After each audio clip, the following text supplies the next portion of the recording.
If there's one guy I believe needs to get traded, and I believe should be traded. Won't you let a nigga breathe? You always worry about me, stressing over things you heard about me. Won't you let a nigga breathe? Always saying you heard about me, that's who I am. If there's one guy I believe needs to get traded, and I believe should be traded. Stressing over things you heard about me. Won't you let a nigga breathe?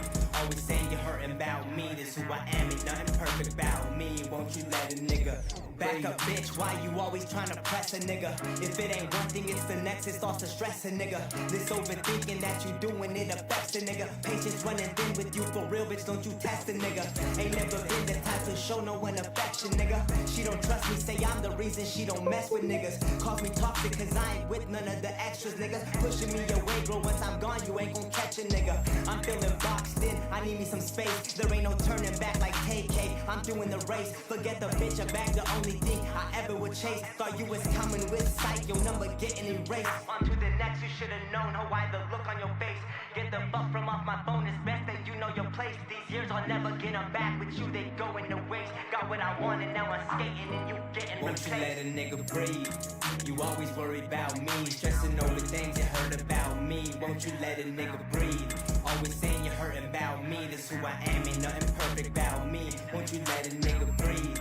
You always worry about me, stressing over things you heard about me. Won't you let a nigga breathe? Always saying you hurting about me, that's who I am, ain't nothing perfect about me. Won't you let a nigga breathe?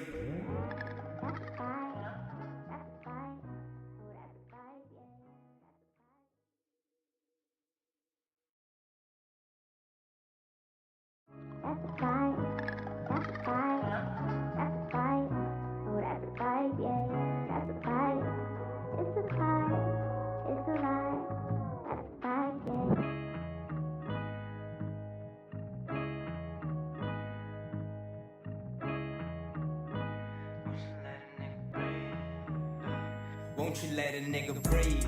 You always worry about me, stressing over things you heard about me. Won't you let a nigga breathe?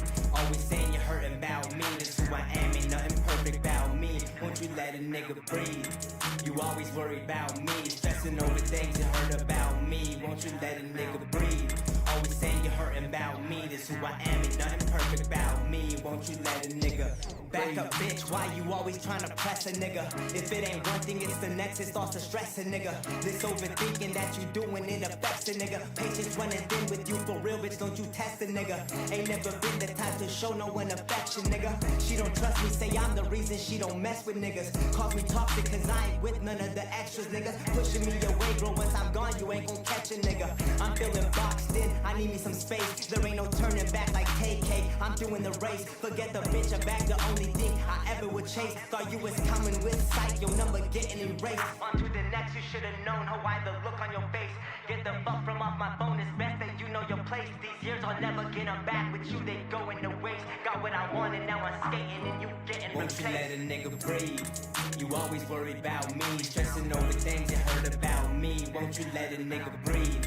Always saying you hurting about me, that's who I am, ain't nothing perfect about me. Won't you let a nigga breathe? You always worry about me, stressing over things you heard about me. Won't you let a nigga breathe? Always saying you hurting about me, that's who I am, ain't nothing perfect about me. Won't you let a nigga breathe?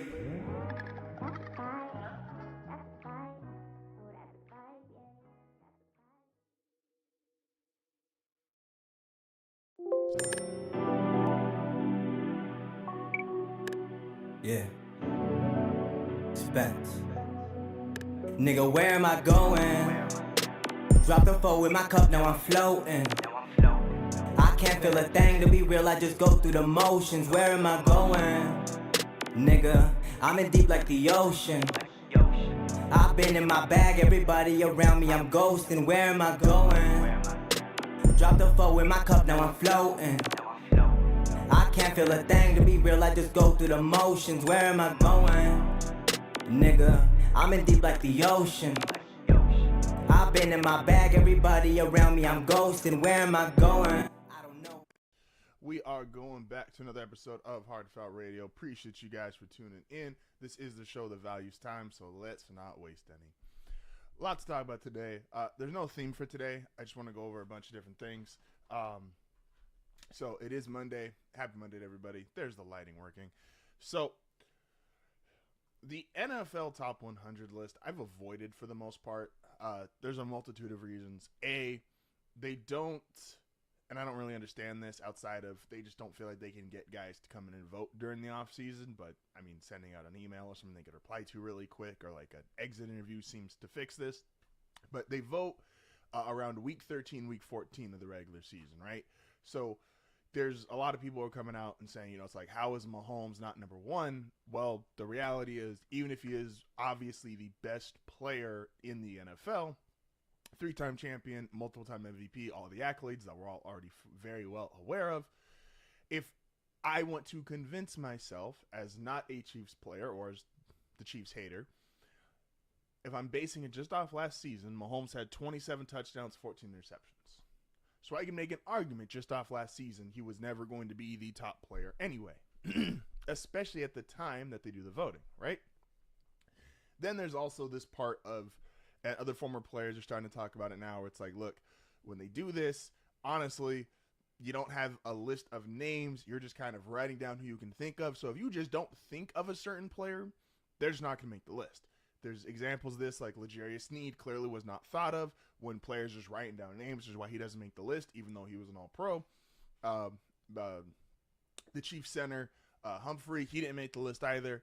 So there's just some guys who just aren't either well-liked or well-known, and so there's a multitude of reasons. Like, this is not the list you really base opinions off of as a fan or an enjoyer of the sport for who's really the best player in the sport, right?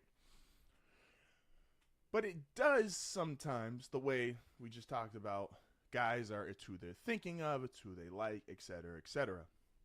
And so this is kind of just a theory, which I normally save more of my theory stuff for Thursdays because it's a little more sports nerdy, and it's things I'm really into, but obviously the majority of people are not going to be into it the same degree. But I started to think, what if with the NFL Top 100 list, what they're really trying to tell you, because there's only one thing I found consistent throughout the whole list, as far as the ratings for everybody 100 to 1. Guys do not give a rip if you're playing quarterback. Meaning, other great players, if they feel they are better at what they do than what you do, you don't get the nod over them just because you're a quarterback. Walk with me here. We all know quarterback is the most important position in football. That's not news. That's not breaking information. We are all well aware of that. But these guys that are voting on this list, they have pride, some egos, they're all multimillionaires, and the majority of them are all alpha males. It's one of those things you almost have to be an alpha male to be able to exist in this space as a high-end, top-tier athlete of any sport, right? But especially football, there's a lot more macho in football. And so these guys are looking at it and they're going, every year they hear, and all the time they hear, quarterback's most important position, quarterback's most important position. Okay, and they understand that, and they probably know a lot of their careers, especially like if you're a Kansas City Chiefs player, your career has been altered and has changed, and your success and your accolades are all different because you're playing with Patrick Mahomes. The same way guys realize that with Peyton Manning, Tom Brady, Aaron Rodgers. Your life can be totally changed because your quarterback's great. And they understand that. But everybody was outraged because Tyreek Hill was number 1 and Christian McCaffrey was number 3. Lamar Jackson was number 2, but for this, we're kind of quarterbacks versus everybody, right? These great professional athletes with their own multi-million-dollar contracts, their own pride, their own alpha male, why does this guy get to be better than me? He's like, if he's retired now, but Aaron Donald, who was number 1 a couple years ago, he probably feels like I'm better at what I do as a defensive tackle, a pass rusher, whatever you want to classify him as, than every quarterback currently playing. I feel like I am more dominant. I feel like I am better. I feel like I'm more talented. I put in more work. Whatever it is, he feels like he is better or just as than the top quarterback or top quarterbacks in the league, even though value-wise, he'll never be appreciated the same because you're just not going to value an interior pass rusher the way you would your franchise quarterback. But that doesn't matter to these other athletes who are like let's just break it down simply. These guys all want to get paid. And part of when you're trying to get paid and you're going to these meetings, your agents in these meetings, they are trying to put a number on your value. Well, if all you ever hear, if you're Tyreek Hill and you're on pace to get to 2,000 yards, if you're Aaron Donald and you can get 20 sacks, all you ever hear is, well, the most valuable player on our team is our quarterback. Excuse me. So, and that means when you're going to negotiate these contracts, these other alpha males, these other A1 athletes are like, so it's impossible for me to get as much as him because he plays a different position? Okay. Guys don't want to have, and really nobody wants to have their money messed with. Everybody wants to be paid for what they do. And this is, again, you're dealing with alpha males. People feel like this at the grocery store. How many of you listening feel like, well, I'm really good at my job, but maybe I'm not in management or I'm not in the higher up of my company, but I'm so good at my job, I'm looking at all of you guys funny that just because of your position, which I think I'm better at my position than they are, but because they're management, because they're higher ups, they are going to get paid more, they're going to be valued more, they're going to get this, that, and the third. So all you have to do that is the football players. And it only exists really in football. In baseball, there is no, besides, there's no position where they're like, oh, you are the best in the world at your position, but that's not valued as much as the best in the world at this position. If you are the best starting pitcher in baseball, you will be paid like the best starting pitcher in baseball. Same with the best first baseman. Now, there's accolades that go into it and can maybe affect your pay if you have an MVP, if you have a batting title. But all positions play the same game. And now we've seen the only real differentiating thing is Shohei Ohtani has the biggest contract in baseball. And that's because on a healthy year, he can play two positions. He's literally just two players in one. We're going to get to him a little bit later in the show. So that's how he earned more money. But it wasn't a position bias. It wasn't a, well, you do this, so we can only pay you this much. Everyone's fair game in the NBA. It doesn't matter if you're a point guard, a center, a forward. If you are coming up for your contract, and nowadays, if you're ready, if you're available for a Supermax, it doesn't matter if you're Luka Doncic. It doesn't matter if you're Joel Embiid. It doesn't matter if you're Giannis, LeBron. Name who you want. There is no position that is viewed overwhelmingly so much more valuable that we're going to skew the way every other person is paid in the sport, except in the NFL with quarterbacks. And so, yeah, Tyreek Hill probably thinks he is better at his job of being a receiver, playmaker, whatever you want to define him as, than every other quarterback in the world, and maybe every other player in the world, including the top quarterbacks. So, yes, the list, not really how you want to rate or figure out who's the best here, who's the best that. The way these guys vote, it's just always been kind of weird. But players taking a consistent message of how many quarterbacks should be in the top 100, because quarterback is such an overwhelmingly valuable position that look at the 12 guys who made it. It's 12 playoff quarterbacks. Okay? So are we going to say every quarterback that doesn't make the playoffs just isn't that valuable? And I'm sorry, it's not even that. Aaron Rodgers made the list. He played 4 snaps. So these, again, guys do not, it's the only sport out of the major ones. I'm not going into soccer and stuff like that. I'm just not well versed enough, so I don't want to sit there and say the wrong thing. Only in the NFL and only at quarterback is a position so overwhelmingly valued that it gets the money, the endorsement deals, the percentage of the salary cap, all this stuff. It's quarterback in the NFL. But Tyreek Hill feels like he's better than everybody but in his mind, and he's got a right to think this, everybody but Mahomes, there's an argument. Christian McCaffrey was third. Probably feels like he's better at his job than everybody but Mahomes. Maybe Allen, Burrow, Lamar, depending on where you want to rank them. But guys were consistently telling you, they weren't telling you much. Again, this is not a great list. I'm not defending the NFL Top 100 list. There's multiple reasons why. But guys are telling you consistently throughout the entire 100 guys ranked, just because you play quarterback, don't make you special. Transitioning from that to let's talk about the NFC North. I will get to the AFC South. It'll have to be on a later episode. Unfortunately, I was not able to get to them on Thursday. Had some other stuff come up. But we're talking about the NFC North today, and wow, is this division young. The Bears, Caleb Williams, Rome Odunze, even though guys that have played in the league, but like Sweat, who's still relatively young, all things considered, DJ Moore's not that old. Like, this is a really young division. The Vikings, Justin Jefferson, JJ McCarthy, Jordan Addison. Like, that's a young team, a young roster. Go to the Packers. What were the Packers? The Packers last year set all these records for youngest offense to do this, youngest team to make the playoffs, like, all you heard was young. And the Lions. What are the Lions? And I agree with this take, but a lot of people in the media space started calling the Lions, like, if you really start looking at the Lions roster, they look like the younger version of the 49ers. You got 3 or 4 really big-time stars on offense, a couple guys on defense, and a hard-nosed head coach. So it's like, this division is young. And I think that matters because as the wonderful old age of almost 30,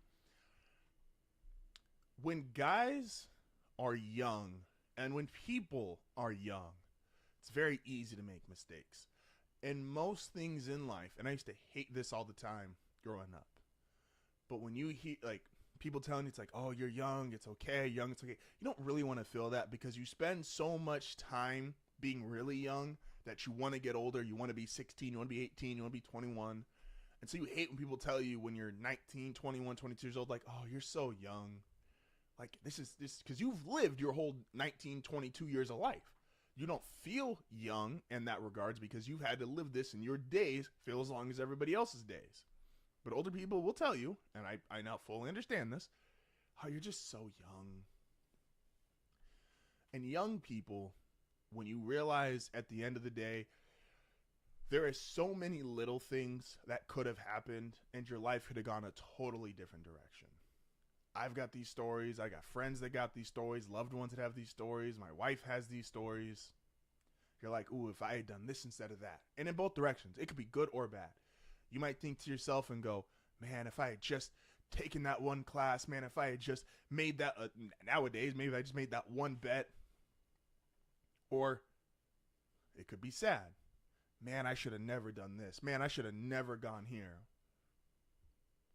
But the reality of being young, the nice thing is you have time to fix it. There's 17 games in the NFL season. These teams are going to look young, especially early in the season, especially because of how young they are at quarterback. Besides Goff specifically, like potentially a rookie in Minnesota, potentially a rookie in Chicago, and a guy who's going to be playing his 9th, 10th regular season NFL game in Green Bay. So it's in the beginning of the season. There's a lot of hype for this division right now. There's a lot of talk about, oh, the Bears could be this. The Bears could be so explosive. The Packers, they're going to build on last year. Who look at Minnesota. They're starting to sign some stars, and they're going to have a rookie quarterback on a rookie contract. We all know how that's supposed to play out. But let's take a deep breath. This is an extremely, extremely young division. And before it's over, before the whole season's over, when it comes down for who's going to make the playoffs, who's going to do this, who's going to do that, you're going to look. And I guarantee, this is one of my guarantees of the early NFL season, you're going to see with Minnesota, Green Bay, Detroit, and Chicago, all 4 of them, they're going to look back and go, it was this game, it was this play, it was this one thing. Young people have we all do it. This one thing, this one decision, this one choice can drastically change your life for better or for worse. So we are going to rank all of these teams, like I said, when we get later in the show. But take a deep breath. This is not going to start out guns a-blazing. It's not going to be the division that's going crazy with, we always get it once a year where there's that one division that like everybody's over 500 past a certain point or everybody's off to a fast start. This ain't going to be this. You're going to see a lot of little mistakes. You're going to see a lot of, oh, they should be better than they are. This is an incredibly, incredibly young division. I'm excited for it. Young and new always bring opportunity and optimism. But there's going to be some rough stuff going on. There's going to be some clunkiness here early on in the season. They're young. Give them time. So, we're going to take a quick break here. But when we come back, I'm going to give you, it's not Thursday, but I'm going to give you a funny hypothetical when we come back. And it has to do with great athletes and their competition and how wide that gap actually is. Because there was a story I read earlier today, and I know there's still people debating whether it's true or not, and that's fine. But it's a fun thing to talk about. It's a fun thing to discuss. We're going to discuss that when we come back. Don't forget, NFC North, breaking them down, every team, division, we're doing every division, team by team. I can talk. This is HardFoul Radio. We'll be back momentarily. Yeah. Spence. Nigga, where am I going? Drop the four with my cup, now I'm floating. I can't feel a thing, to be real, I just go through the motions. Where am I going? Nigga, I'm in deep like the ocean. I've been in my bag, everybody around me, I'm ghosting. Where am I going? Drop the four with my cup, now I'm floating. I can't feel a thing, to be real, I just go through the motions. Where am I going? Nigga, I'm in deep like the ocean. I've been in my bag, everybody around me, I'm ghosting. Where am I going? Thank you, David Griffin. So the Pelicans acquired DeJounte Murray from the Hawks. While I am sad to see Larry Nance go, he was an emotional leader for the second unit. The reality is a potential starting lineup with Murray, Herb Jones, B.I., hopefully resigns, Zion, probably throw the rookie in there to start because you need a big, and it's another guy who's not going to demand a lot of shots, similar to Herb Jones. Then off the bench, potentially, if he's willing to accept it, C.J. McCollum, Trey Murphy, Jordan Hawkins, Jose Alvarado. Yeah, you're not going to necessarily be big, and so you're going to need one more, maybe just another 7-footer on the roster as far as some bulk and some size. Don't just get out rebounded every game. But length, skill, athleticism, shooting, Pelicans pull this off, and if Willie Green is really that guy as a head coach, that's a top 4 seed, potentially top 2 seed in the Western Conference. Thank you, David Griffin. So the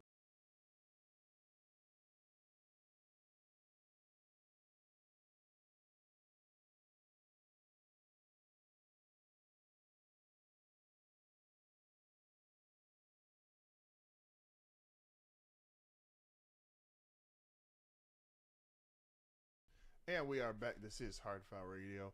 So I saw a headline early today, and I thought it was interesting. And it's the reality is it's probably never going to happen, but whether it happens or not doesn't take away from how interesting it is, and at least the side conversation that came from this interesting topic. And it was Brady, despite about to be 47, told someone that if the right situation occurred, he would be willing to unretire. Now, first off, do I think Brady's going to retire? No. Do I think there's that much value realistically in a 47-year-old quarterback, even if it is the greatest quarterback we've ever seen? No. But it did make me wonder, and I think GMs are going to have to wonder this. When you have someone who's truly elite, a true all-time talent, I'm talking about legends of their respective games. When you have a Tiger Woods, when you have a LeBron James, when you have, and currently in the NFL, a Patrick Mahomes, or previously a Tom Brady, what is the gap between them and their closest competitor? Now, given my age, wasn't a huge golf person growing up, but everybody knew Tiger Woods, and as a result of that, everyone became familiar with Phil Mickelson. Now, when I was first, and Tiger was the only reason that I went to go watch golf, I thought Phil was like right on his heels. The reality was, Tiger was here, Phil was maybe like here, and the rest of the world was not even seen. Like those graphics were like just way off, right? Not even a thought. In the NBA, during LeBron's peak, it was LeBron, whoever was the MVP that year. So D Rose was in that conversation. He never won MVP, but Melo was supposed to be in that conversation. A young Kevin Durant. But the reality was, LeBron was up here. Whoever you want to say was the second best that year, and then the rest of them were off screen. Like, there is these huge gaps in true all-time legends and the second best guy. Go way back, it's a really famous clip, is Jordan versus Drexler. And it's Jordan doing the shrug. Because before that series, and before those head-to-head matchups, there was actual conversations. I wasn't alive for them, but there was actual conversations about how close are Drexler and Jordan? Who would you rather have? Well, in reality, we know one of them's up here and the other's off screen. And that's not disrespecting and not to be disrespectful to the guys that are off screen, but that's just how big the gap truly is for these all-time great players. And so it made me think, again, this article, Brady at 47, could he unretire? What is the gap between a 47-year-old, like how great is Tom Brady that at 47, he's worth considering for your situation if you feel like you have the roster but not the quarterback? Like if you're the Raiders, do you think Aiden O'Connell or Gardner Minshew is currently better than a 47-year-old Tom Brady? It's a thought, right? If let's say the Jets, let's say someone had, knock on wood, if let's use the Jets for last year, right? Aaron Rodgers goes out. Would Brady rejoin the Jets? And the Jets had to ask themselves, and I think they genuinely did, is a 46-year-old Tom Brady better than Zach Wilson? And then we get to modern times. Patrick Mahomes versus the field. I said this last week, and I am on board. I'm okay being a Chiefs hater. I enjoy it, actually. But the gap between him and everybody else is massive. And I thought to myself, how bad could Mahomes play the next 2 to 3 seasons where we feel like someone has caught up? And the reality is, the more I thought about this, I don't think there is. Like, even if he played, last year was a bad year, right? Last year, not just for his standards, but if you were just a Pro Bowl quarterback or better in the year 2024, 27 TDs, 14 interceptions, not even a 2-1, ain't that great. It's just not. Teams want you to be around 10 or less interceptions, and preferably, give or take maybe if you're a rookie, you're touching 30 touchdowns or you're going a little bit over. So 30-10 is like a Pro Bowl season, right? And get your 4,000, 4,500 yards. If you're not a dual threat quarterback, obviously those aren't the exact same rules for like a Josh Allen, a Lamar Jackson. But if Mahomes put up, let's say, because last year was his worst year. Let's say he did that the next 2 years. Would we think anyone is actually touching him as far as, oh, they're close to him now? Because who